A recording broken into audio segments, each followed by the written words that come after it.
శ్రీమాత్రే నమః. శ్రీ గురుభ్యో నమః. నేను మీ దేవులపల్లి బాలచంద్ర శర్మ. మనకు నవంబర్ 16వ తారీఖు 18వ తారీఖు నుండి ప్రారంభమై మాలవ్య యోగం అనేటువంటిది జరుగుతుంది. అంటే శుక్రుడు స్వక్షేత్రంలో సంచరించడం. అక్కడి నుండి మనకు డిసెంబర్ 7వ తారీఖు వరకు ఈ మాలవ్య యోగం కాస్త తన యొక్క శుక్రుడు ఈ యొక్క వృశ్చికంలోకి ప్రవేశించడం వలన అది చతుర్గ్రహ కూటమి అవుతుంది. కాబట్టి ఈ గ్రహ సంచారాల్లో మార్పుల రీత్యా ద్వాదశ రాశుల వారికి కూడా ఎలా ఉండబోతుంది అనేటువంటి విషయాన్ని ఇప్పుడు తెలుసుకుందాం. కన్యా రాశి వారికి సంబంధించి ఈ యొక్క మాలవ్య యోగం, వృశ్చిక యోగం, త్రిగ్రహ యోగం, చతుర్గ్రహ యోగం, అలాగే విశేషంగా శని తిరోగమనము, గురు తిరోగమనము, శని చండాల యోగం ఎలా ఉండబోతుంది అనే విషయం తెలుసుకుందాం. ముఖ్యంగా ఈ యొక్క కన్యా రాశి వారికి సంబంధించి 12వ స్థానంలో కేతువు. 12వ స్థానంలో కేతువు సైలెంట్ కిల్లర్ అనమాట. కేతు అనేవాడు ఎప్పుడు కూడా అదును చూసి దెబ్బేస్తాడు. ఆ వేసినటువంటి దెబ్బ తేరుకునేసరికి చాలా తీవ్రమైనటువంటి నష్టాల్లో ఉంటారు. ఆ నష్టం జరుగుతున్నంతసేపు చాప కింద నీరులా ఉంటుంది, తీస్తే అంతా తడిచిపోయి ఉంటుంది. అలా ఉంటుంది పరిస్థితి. అలాగే వీరికి 11వ స్థానం నందు, దశమ స్థానం నందు ఈ నెలాఖరు వరకు మీరు ఏవైనా సెకండ్ సోర్స్ ఆఫ్ ఇన్కమ్ మీద ఆధారపడి ఉంటారు కూడా. ఈ నెలాఖరు తర్వాతకి 1-2 నెలల పాటు మెయిన్ ఇన్కమ్ సోర్స్ నుంచి లాభపడతారు. ఎటు తిరిగి లాభంలోనే ఉన్నారు. కానీ ఇంకొక విషయం చెప్పాలి. ఈ కన్యారాశి వారికి సంబంధించి ద్వితీయంలో ఉన్నటువంటి శుక్రుడు కాస్త తృతీయంలోకి వెళ్తాడు. తృతీయంలో శుక్రగ్రహ సంచారము కొన్ని సందర్భాల్లో బాగుంటుంది, కొన్ని సందర్భాల్లో బాగోదు. అసలు శుక్రుడు ఈ ప్లేస్ ఏదైతే ఉందో ఈ గ్రహాలతో కలిసి ఉండడం అంత బాగుండదు. దానివల్ల ఏంటంటే మీ అన్నదమ్ములు, అక్క చెల్లెలు ఎవరో ఒకళ్ళు మీ భార్యాభర్తల మధ్యలో ఏదో ఒక గొడవకు కారణం కావచ్చు. అది ఆడబిడ్డ కావచ్చు, బావగారు కావచ్చు, ఎనీబడి ఎల్స్. కాబట్టి 3వ వ్యక్తి వలన కుటుంబంలో సమస్యలు ఎట్టి పరిస్థితుల్లో రాకూడదు. ఏదైనా ఉంటే ఒకరిపై ఇంకొకరికి వారి యొక్క ఇష్టాయిష్టాలని బట్టి ఉంటే అది వేరు. అంతేకాని ఈ విధంగా ఉంటే మటుకు చాలా ఇబ్బంది పడతారు. అలాగే కన్యారాశి వారికి సంబంధించి తృతీయంలో ఉన్నటువంటి బుధాదిత్య యోగం, కుజగ్రహ యోగం, భూ సంబంధిత లావాదేవీలకు సంబంధించి అద్భుతంగా ఉంటుంది. అలాగే 6వ స్థానంలో ఉన్న రాహువు విపరీతమైనటువంటి ఇండిసిప్లిన్, నిద్ర లేట్గా లేవడము, బద్ధకంగా ఉండడం. అంటే కొంతమంది ఇంత ఇబ్బందిగా ఉన్నా టక్మని పొద్దున్నే 4 o'clock లేచేది లేస్తారు. కానీ వాళ్ళకు లోపం ఏమనిపిస్తుందంటే అంతకు ముందులా లేదు, సంథింగ్ ఏదో డిఫరెంట్గా ఉంది అని మాత్రం ఖచ్చితంగా అనిపిస్తుంది. ఇంకొంతమంది అయితే విపరీతమైన బద్ధకము, జిమ్కి డబ్బులు కడతారు పోరు. ఇక అన్ని ఒకటి కాదనమాట, కమిట్ అవుతారు కానీ ఆ కమిట్మెంట్ని ఫుల్ఫిల్ చేయలేరు. ఇది ఇండిసిప్లినే కదా. సో ఈ పరమైన ఇండిసిప్లినిటీ లేకుండా ఉండాలి అని అంటే కనుక రాహుగ్రహానికి సంబంధించి అది దేవత చండీ దేవత కాబట్టి చండీ హోమాలు చేయించడం చాలా మంచిది. సప్తమంలో ఉన్నటువంటి గురుచండాల యోగం కూడా వీరికి భార్యాభర్తలకు సంబంధించి ఏదైనా ఖర్చు విషయంలో కానీ, ఏదైనా గొడవ విషయంలో కానీ ఇబ్బంది పడేటువంటి అవకాశం తీవ్రంగా కనిపిస్తుంది. ఓవరాల్గా చూసుకుంటే ఇవన్నీ కూడా గోచార రీత్యా చెప్పేటువంటి విషయములు మాత్రమే. డీటెయిల్డ్గా జాతకం అనేటువంటి దాంట్లో మీ పేరు, date of birth, time, place ఉంటేనే జాతకం గురించి మనం డీటెయిల్గా చెప్పవచ్చు. నా దగ్గరికి ఎలా అంటే దశ, అంతర్దశ, విదశ, సూక్ష్మదశ, అష్టక వర్గ, నవాంశ, ద్వాదశాంశ ఇవన్నీ కూడా డీటెయిల్గా ఇవ్వడం, 16 భావచక్రాలు ఇవ్వడం, వివాహానికి సంబంధించి, సంతానానికి సంబంధించి, వృత్తికి సంబంధించి, అసలు ఏ సంవత్సరం నుంచి ఏ సంవత్సరం వరకు ఎలా ఉంటుంది, ఏ దశాకాలంలో ఎలాంటి పరిస్థితులు ఉంటాయి, ఇవన్నీ కూడా డీటెయిల్గా ఇస్తా. సో ఇవి నా దగ్గరే చెప్పించుకోమని నన్ను ఎక్కడన్నా చెప్పించుకోండి. కానీ ఈ విధంగా మీరు జాతకాన్ని తెలుసుకోండి. నేనైతే వాళ్ళతో డీటెయిల్గా జాతకం గురించి మాట్లాడడం కూడా ఉంటుంది. ఇక విశేషంగా ఈ జాతకం వారు, ఈ రాశి వారు ఏ రెమెడీస్ తీసుకోవాలి, ఏ మంత్రం చదవాలి, ఏ దేవతలకు ప్రదక్షిణాలు చేయాలి అనేటువంటి విషయాన్ని ఇప్పుడు మనం తెలుసుకుందాం. అందరూ కూడా ఈ రాశి వారికి సంబంధించి పిల్లలు, ఉద్యోగస్తులు, గృహిణులు, సినీ రాజకీయ రంగాల వారు, అలాగే ఎవరైనా సరే అందరూ కూడా ఇప్పుడు నేను చెప్పేటువంటి రెమెడీస్ పాటించండి. మనందరికీ కూడా నవగ్రహాలు ఉంటాయి కదా, ఇంటి దగ్గరలో ఏదైనా దేవాలయం ఉంటే నవగ్రహాలకు వెళ్ళిపోయి ఈ యోగం ఉన్నన్ని రోజులు కూడా ఈ నవగ్రహాల చుట్టూ కూడా ప్రదక్షిణాలు చేయండి. కానీ నేను చెప్పినట్టు చేయండి, ఎలా పడితే అలా కాదు. మొత్తం 27 ప్రదక్షిణాలు చేయాలి ప్రతిరోజు. 21 ప్రదక్షిణాలు సవ్య దిశలో అంటే క్లాక్ వైజ్ డైరెక్షన్లో చేయండి. ఒక 6 ప్రదక్షిణాలు యాంటీ క్లాక్ వైజ్ డైరెక్షన్లో చేయండి. మొత్తం నవగ్రహాల్లో 7 గ్రహాలకి ఒక్కొక్క గ్రహానికి 3 ప్రదక్షిణాలు, 7 3 21. రాహుకేతులకు మాత్రం అందరికీ తిరిగినట్టుగా క్లాక్ వైజ్ డైరెక్షన్లో తిరగకూడదు. కాబట్టి ఎక్కడైతే రాహు ఉంటాడో లేదా కేతు ఉంటాడో అంటే నైరుతిలో కానీ వాయువ్యంలో కానీ ఉంటాడు అక్కడి నుంచి యాంటీ క్లాక్ వైజ్ డైరెక్షన్లో తిరగాలి. ఇలా తిరుగుతూ మొదటి రోజు అంటే ఒక ఆదివారం ప్రారంభించారనుకోండి, ఆదివారం నాడు ప్రారంభించండి వీలైతే ఈ ప్రదక్షిణలు, లేదా సోమవారం లేదా మనకు ఏ రోజు ప్రారంభిస్తే ఆ రోజు.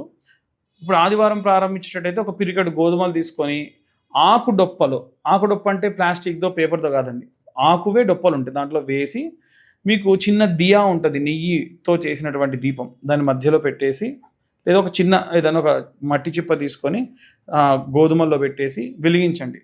వెలిగించి సూర్యాయ నమ లేదా ఆదిత్యాయ చ సోమాయ మంగళాయ బుధాయ చ గురు శుక్ర శనిభ్యశ్చ రాహవే కేతవే నమః అనుకుంటూ ప్రదక్షిణలు చేయండి. ప్రదక్షిణలు చేసేటప్పుడు ఫోన్లు వాడొద్దు, వాళ్ళని వీళ్ళని చూడొద్దు, ముచ్చట్లు పెట్టొద్దు. మీకు గ్రహ దోషాలు పోవాలి అని చెప్పి మాత్రమే చేయండి. ఇంకా నైవేద్యాన్ని పెట్టదలుచుకుంటే ఈ మధ్యకాలంలో బెల్లం బిల్లలు దొరుకుతున్నాయి, అవి తెచ్చిపెట్టుకోండి, గోధుమల పక్కనే పెట్టండి. తర్వాతకి సోమవారం నాడు స్టార్ట్ చేస్తే పిరికెడు బియ్యము, దాంట్లో 2 వడ్ల గింజలు వేస్తే చాలు.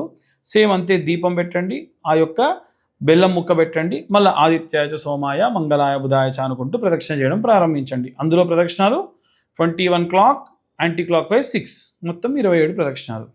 అలా మంగళవారం నాడు వచ్చేసరికి కందిపప్పుల్లో 2 కందులు వేయండి సరిపోతాయి, కంది గింజలు దొరుకుతాయి, లేదా ఉత్త కందిపప్పు పెట్టినా సరిపోతుంది. దాంట్లో దీపం, ఒక మట్టి చిప్పలో దీపం పెట్టేసి ఖచ్చితంగా దీపానికి పసుపు కుంకుమ పెట్టాలండి. ఇంకోటి, మీరు నవగ్రహాల గుడికి ఎప్పుడు తీసుకెళ్ళినా ఆ పదార్థాలు అక్కడితో అయిపోవాలి తప్ప కొన్ని తీసుకెళ్తా కొన్ని ఇంటికి తీసుకెళ్తా కుదరదు. మీరు దీపం పెట్టాలనుకుంటే నూనె దీపం పెట్టండి, నెయ్యి దీపం పెట్టండి, కానీ అంత క్వాంటిటీ తీసుకెళ్ళండి, అంతే క్లోజ్ చేసుకొని తీసుకెళ్ళండి తప్ప మిగిల్చుకొని అక్కడెక్కడో దాచుకోవడమో తిరిగి తీసుకోవడం చేయకూడదు. అలా కందిపప్పు కుజుడికి పెట్టేసి అక్కడ బెల్లం ముక్క పెట్టేసి ఆదిత్యాయ చ సోమాయ మంగళాయ బుధాయ చ 21 ప్రదక్షిణల క్లాక్, యాంటీ క్లాక్ వైజ్ 6. అలా బుధుడి దగ్గరికి వెళ్తే పెసర్లు లేదా పెసర పప్పు ఒక ఆకుడొప్పలో వేసి దీపం పెట్టి సేమ్ మళ్ళీ ప్రదక్షిణాలు చేయండి. తర్వాతకి గురుగ్రహం శనగలు లేదా శనగపప్పు ఆకుడొప్పలో వేయండి, దీపం పెట్టండి, ప్రదక్షిణాలు చేయండి. అలాగే బెల్లం ముక్క నైవేద్యం పెట్టండి. శుక్రగ్రహం, ఇవి తూర్పు భాగంలో, ఇప్పుడు సూర్యుడు వచ్చేసి మధ్యలో ఉంటాడు, సూర్యుడికి కుడివైపు కార్నర్కి ముందు భాగంలో చంద్రుడు ఉంటాడు, సూర్యుడికి కుడి చేతి వైపు మధ్యలో 3 గ్రహాలలో మధ్యలో కుజుడు ఉంటాడు, సూర్యుడికి లెఫ్ట్ సైడ్ కార్నర్లో ముందర బుధుడు ఉంటాడు. అదే సూర్యుడికి ఎడమ వైపు 3 గ్రహాలలో మధ్యలో ఉండే గ్రహం బృహస్పతి గ్రహం. ఆయనకి శనగపప్పు పిరికెడు ఆకుడొప్పలో వేసి దీపం వెలిగించి బెల్లం ముక్క పెట్టి ఆదిత్యాయ చ సోమాయ మంగళాయ బుధాయ చ అన్న ప్రదక్షిణ చేస్తూ ప్రార్థన చేయండి. ఇక శుక్రుడి విషయానికి వస్తే సూర్యుడు ముందే ఉంటాడు, ముందర 3 గ్రహాలు ఉంటే మధ్యలో ఉంటాడు. ఆయన దగ్గర పిరికెడు బొబ్బెర్లు ఆకుడొప్పలో పెట్టేసి దీపం పెట్టేసి పసుపు కుంకుమ పెట్టి బెల్లం ముక్క పెట్టి ఆదిత్యాయ చ సోమాయ మంగళాయ బుధాయ చ అని ప్రదక్షిణ చేయడం ప్రారంభించండి. ఎన్ని ప్రదక్షిణాలు ముందే చెప్పేశాను నేను. ఇక శనివారం నాటికి వచ్చేసరికి సూర్యుడి వెనకాలే శని ఉంటాడు.